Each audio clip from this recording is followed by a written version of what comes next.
Hi, everybody. This is Andy Christian. We're the Reservoir Frogs. We're coming to you live from Facebook. Woo! All right. First, to get us started, I'm going to need some suggestions. And to kind of help you pick what suggestions to give us, we're going to tell you a tale of high ambitions and low morals. First suggestion is, what is something that you could lose in a poker game? Oh, that's a great one. It's a stuffed marlin.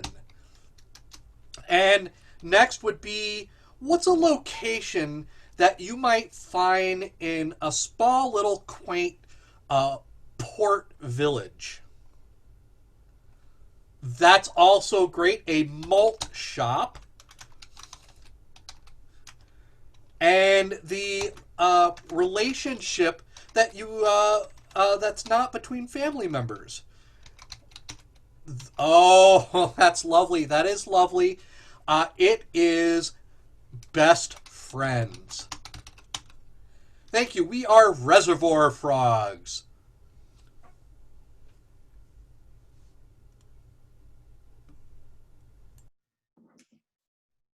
I'm Sean Marlin. I am an entrepreneur here in Vicksburg. We get a lot of tourists coming through here looking at the Civil War battleground. And I do have to say, my historic malt shop is one of the highlights of the non-Civil War themed tourist destinations. It's just, well, I don't know.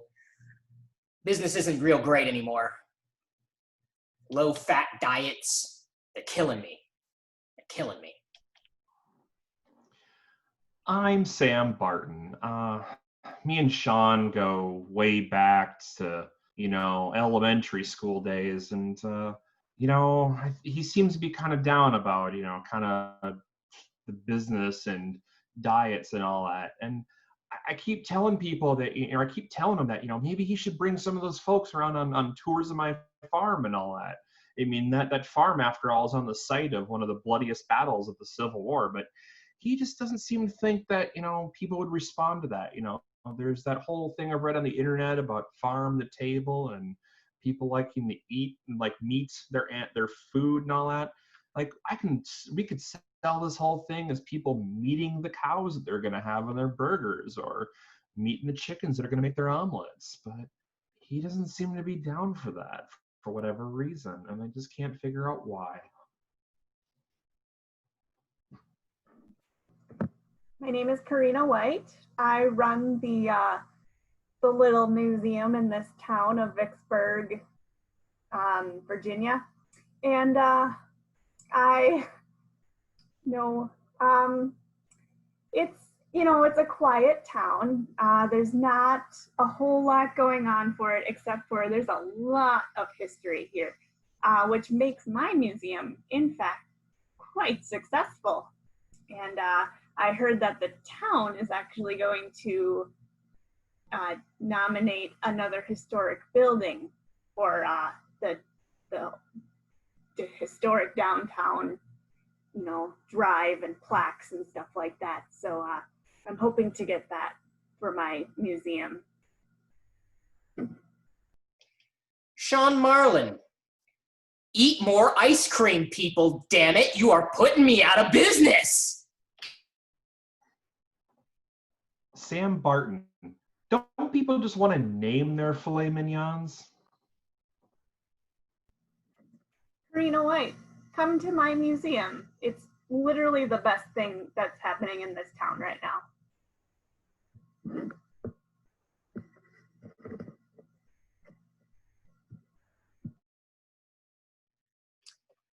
Well, naming malts is kind of against tradition. You see, typically we just have flavors. Now, Sam, he has this weird thing about naming his cows and then eating them. I've never been comfortable with that. it just seems creepy, you know? Like, he has names for his friends and family, too. He's not eating them, is he? That's ridiculous. That's ridiculous. Now, he's a good guy. He's a good guy. It's just, I'm not gonna name my chocolate malt Billy. Get attached to it. Then what? You just be sad.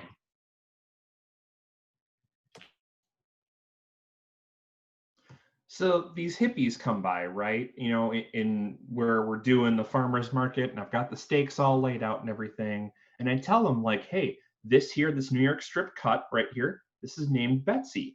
And they looked at me in such disgust, and I'm like, what? You don't think these rhubarbs or this horseradish that I'm selling, like if I named that, that wouldn't be a big deal? I mean, everything has names, and well, everything is edible, is it not? So, I mean, I don't see what the big deal is. It kind of gives it this, a little bit of, personalization to it. You're not just eating a ribeye, you're eating Ralph the ribeye,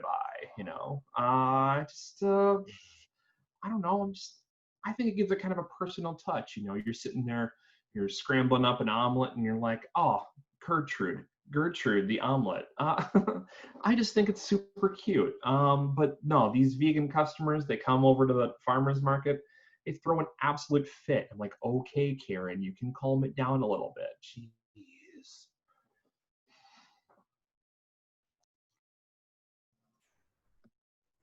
So my museum was incorporated in 1992, and I know we're not that old, for the town. It's kind of a newer building when you think about all the things that have been around for 50 plus years. Sean's Malt Shop is a favorite of mine to go to. Yes, it is a very old historic building that was part of the founding of the town.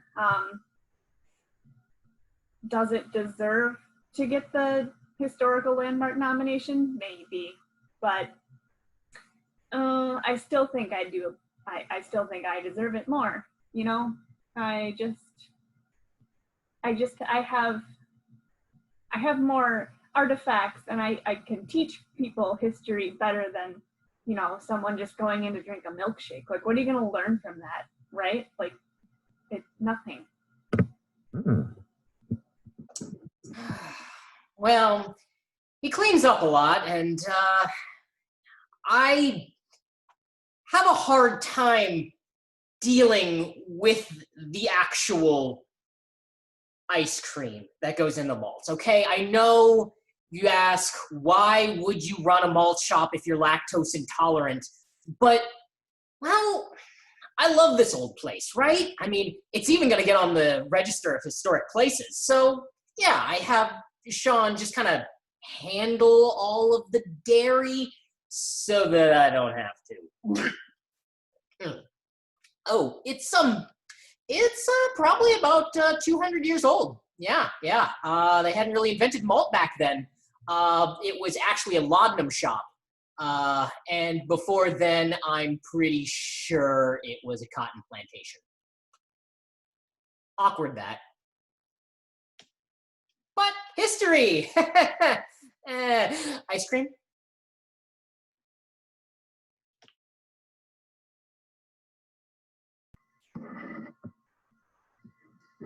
So I ordered a milkshake the other day.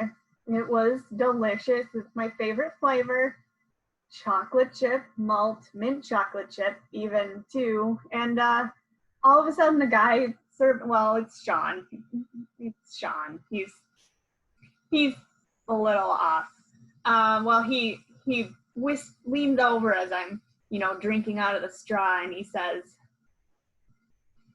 "How does Samantha taste?" And I just, sat back up and nearly spat out my drink. Like, that's disgusting. Like, you named the cow that you got the dairy from, or what? Like, what else is in there that you would name this? I don't like Sean. And I know he's best friends with Sam, and yeah, it's just, it's icky. You know, one of the problems around the town here is that people often confuse me and Sean. So, Sean even has the problem himself. He sees we both have the same style of handlebar mustache. We use the same kind of wax on our handlebar mustaches. It smells the same. So when we talk close to people, people smell that kind of that patchouli scent that the mustache wax has, and they assume they're like, oh, it's Sean, when really it's me, Sam, or vice versa. It's this kind of a thing around town, but I keep telling people, I'm like, look, he's still got that accent that he had, being that he's a Maryland native, not down here in like a native Vicksburgian like the rest of us are. He's still got that twang, and sometimes it goes on about, clam chowder and all that. And we're like, dude, that's not a thing down here that we even worry about. So yeah, it happens sometimes, and I just have to keep telling Sean, I'm like, look, it's okay, it's fine. You're a terrapin and not a Volkie like the rest of us down here in Virginia. I swear, the locals down here wouldn't know good clam chowder if it hit them in the face. So I snuck it into their malts, and they're just like, this is disgusting. But they'll come around, really. I'm the only malt shop here in Vicksburg, Virginia. What are they gonna do? Go to the real Vicksburg? No.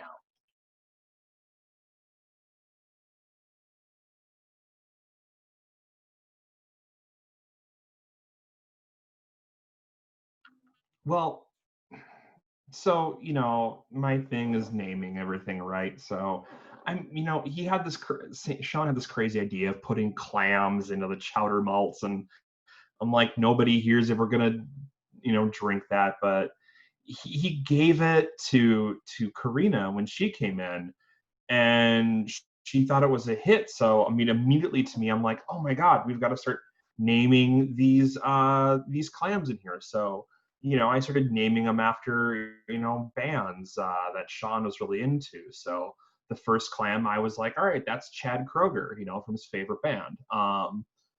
And yeah, so I just told it to Corina, and she just kind of got weirded out by it. I don't know why. Again, I can't figure this out.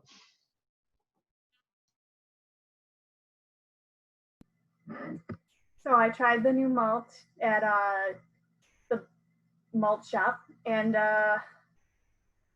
well, really, I was just buying it, to pity them because they're like, try this new flavor, it's delicious. And I was like, what is it? And they're like, it's clam chowder. And they kept saying it like that, clam chowder. And I'm like, okay, sure, whatever.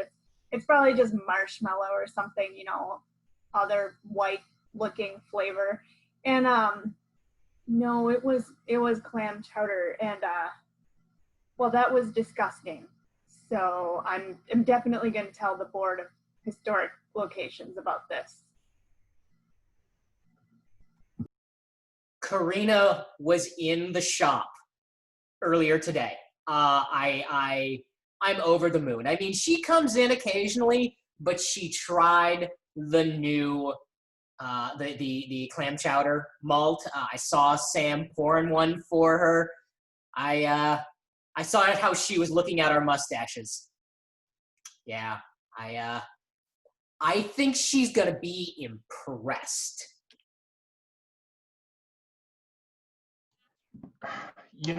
Once upon a time, I thought about asking Corina out, but I don't know. I gotta say, she did a lot of damage by just rolfing all over the counter after she had that milkshake, and it was especially upsetting because I was getting ready to name the clams for the next shake she was gonna have. I just can't believe she did Chad Kroeger bad like that by just throwing bits and chunks of who knows what's. I'm like, you was that a BLT that you got from the gas station that you threw up? Oh my god, I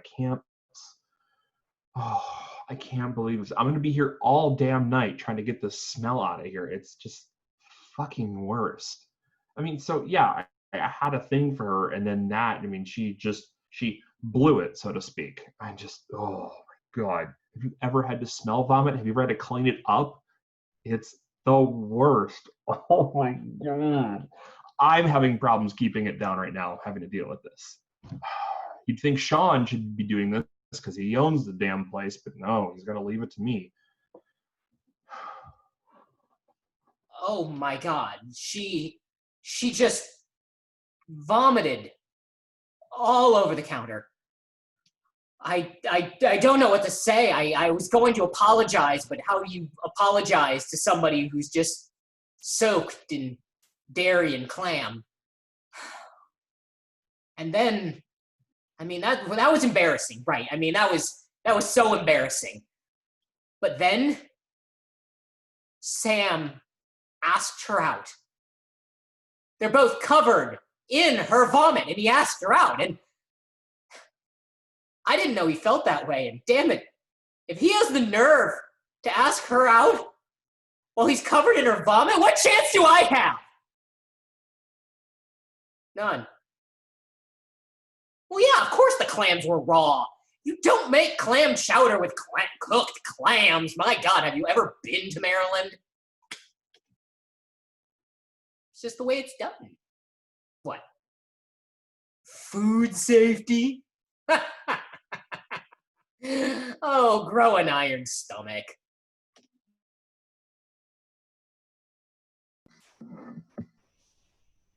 I feel a little bit bad about the mess that I made over at the malt shop. It's not, they didn't know that I was allergic to clams.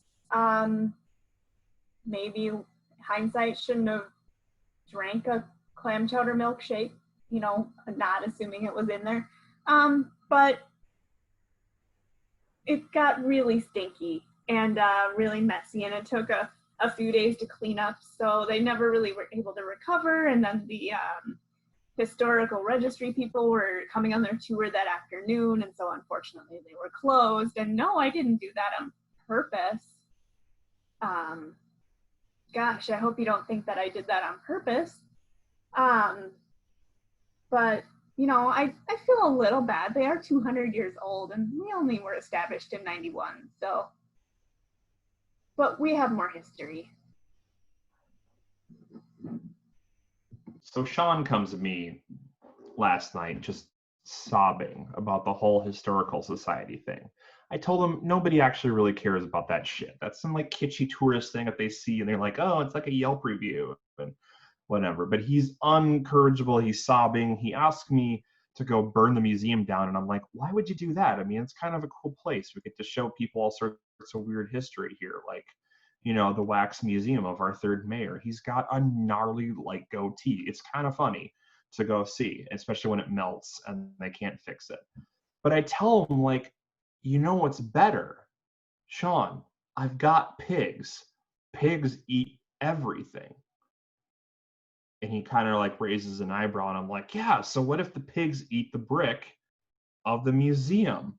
And instead of burning it down, the pigs just burrow a hole into the museum and then just start eating everything. But you gotta leave the waxed outfit of old Willie, because that's still hilarious. And I might want to take that for myself someday, because it'd be great to have in the farmhouse. Just being able to sculpt it in weird little ways. It would be funny. And then like Mr. Potato Head stuff on it, it'd be great.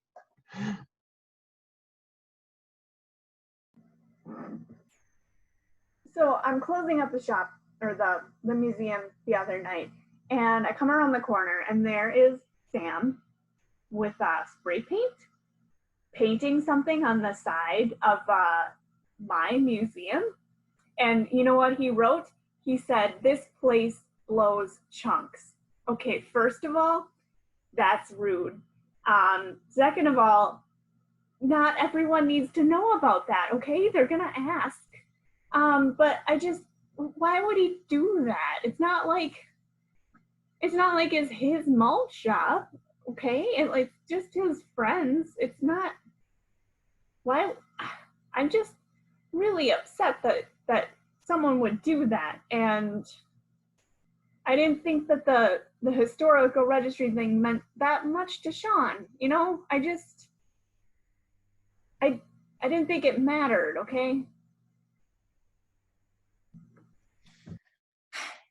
So, yeah, he sold me on the idea of the pigs. I mean, I thought, well, fire is a really brute force way, but he suggested the pigs, and everyone in this town knows how Sam feels about his pigs. So yeah, I went along with it, and I opened the gate and just let him run right towards that museum. He was spraying some sort of corn-scented spray paint. I don't know. He said the pigs would just go tunneling right through that shit. And, well, I told him, you need to do it exactly after the museum closes, right? You wouldn't want to get caught, which is 6:30 p.m. on the dot. Oops, I got it wrong. Museum closes at 7. Let's see how she thinks about him now.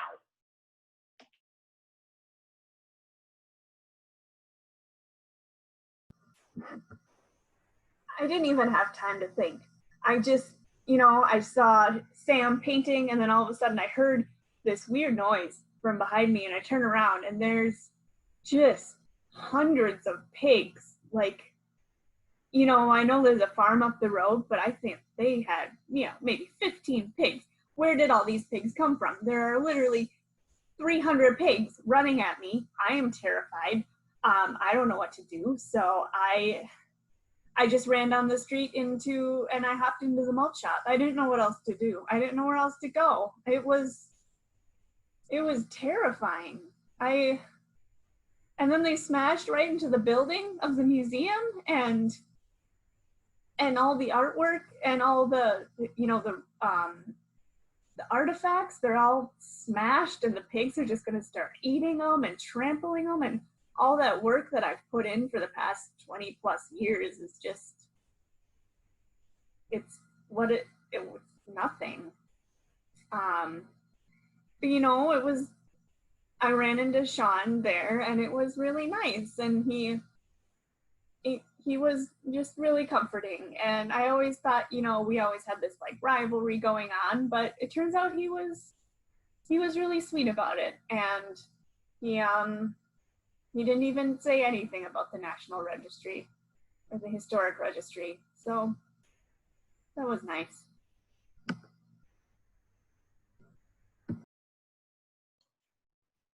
So, I mean, I gotta come clean with everybody here. I'm kind of a farm mogul, and the reason I'm trying to get, I thought the naming thing of all this stuff would get Sean to bring people to the farms, and I could really like siphon some of his business, because malt shop is like the one kind of thing everybody goes to after they come out of the museum, and I'm like, I'm gonna get taken over by these big like corporate farms here at some point. So I've actually got like 4 different places upstate here that I keep several sort of pigs, and I didn't expect Sean, he was gonna have them burrow through, that he knew about all of my 4 farms, that he was gonna let all the damn pigs go. I had Samantha ready for the state fair, my 1,500-pound hog, and he just let her loose, and she got sick and died from eating old Willie.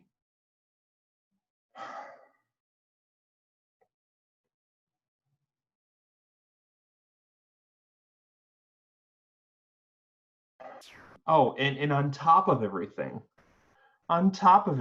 Sean and Corina are like a thing now, and now they've got a whole business acumen thing worked out, because they're in a relationship and stuff. And it's just like, man, I was just trying to do him a solid by taking her out. I didn't think it was going to drive her right into his arms and all that, so to speak. And it was just, fuck, man. The new Samantha flavored malt going over like gangbusters. I mean, I knew Sam had some pretty special hogs lined up for the state fair. I mean, he never stop talking about them. Samantha, Billie Jean, Ray, Elfie. Like, what kind of name is that? But no, seriously, that Samantha one. It's impressed the town. It has impressed the town. People are pouring into the malt shop. Business has never been better. And the historic registry board may have been forced to reconsider that now that the museum has been annihilated. They are reconsidering the position of making my malt shop an official historic marker.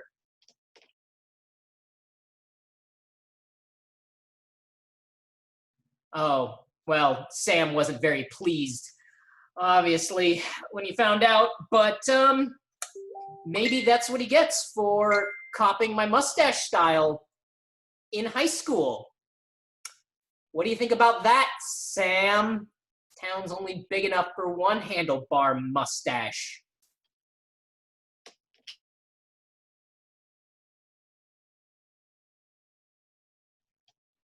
It hurts, though. The man has a fist like a hammer.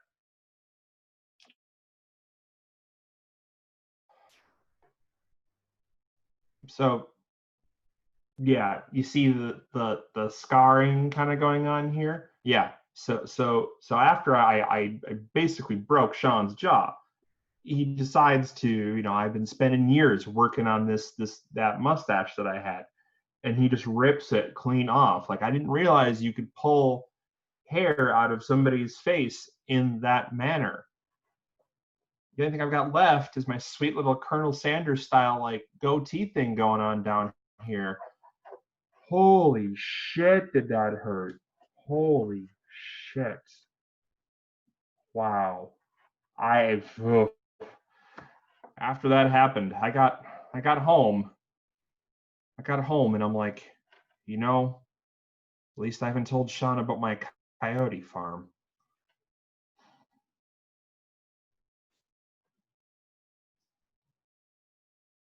Cause yeah, I know one thing about Sean. That dude is scared of dogs.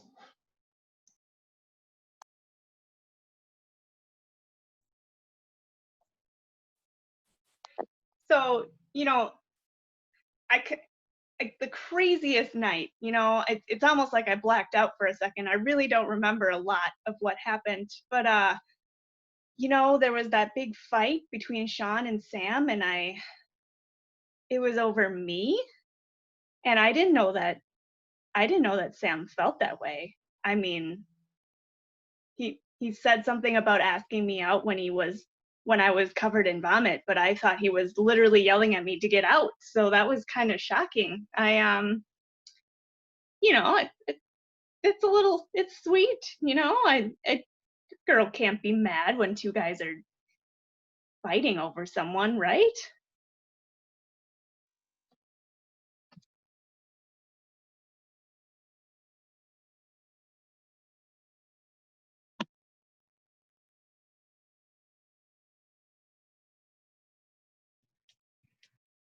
I probably should have seen it coming, honestly. I did just stab my best friend in the back. I did just kind of arrange for my girlfriend's museum that she loves more than anything in the world to get smashed. I just didn't know he had a coyote farm. I mean, you think you know a guy.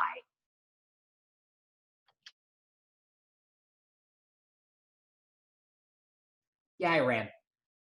I didn't run fast enough.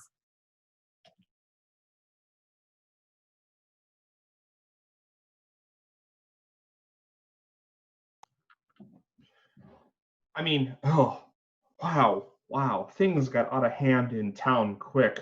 Whew. I mean, now that I've had to vacate the state of Virginia due to what happened in Vicksburg, and now I'm stuck here in coal miner territory in West Virginia. damn near the Ohio border. It's just like, wow, when I let the coyotes loose, I did not realize that I had not fed them in some time. So not only did they go through all of Sean's food and everything, I mean, they went after quite a few people. And oh man, I feel for Corina because she she lost her left leg to those damn coyotes. And before the feds knew what happened, I got the hightail out of there.